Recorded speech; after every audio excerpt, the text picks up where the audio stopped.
اعوذ باللہ من الشیطان الرجیم بسم اللہ الرحمن الرحیم ومن اظلم ممن منع مساجد اللہ ان یذکر فی اسمہ وسعی فی خرابہا اولئک ما کان لہم ان یدخلوها الا خائفین لہم فی الدنیا خزی ولہم فی الآخرۃ عذاب عظیم۔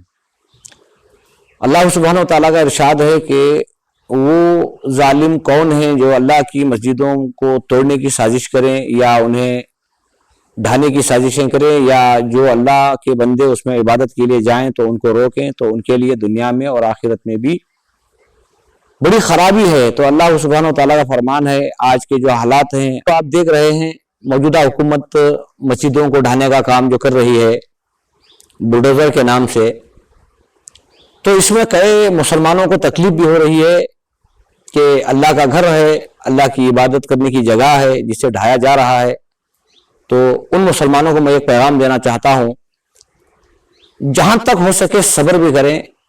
اگر حکومت کے اعتبار سے حق مانگنے کی اگر طاقت ہے، حق مانگ سکتے ہیں، تمہاری پکار کو اگر کوئی سن سکتا ہے تو سنا سکتے ہیں۔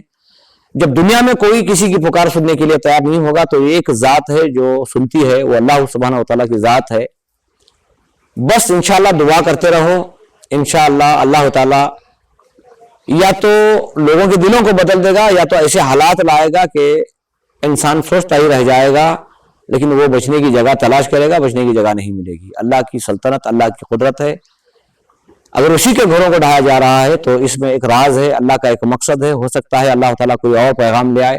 بس مسلمانوں کو چاہیے کہ وہ ہر حال میں صبر کریں اور اللہ ہی سے مدد مانگتے رہیں۔ السلام علیکم۔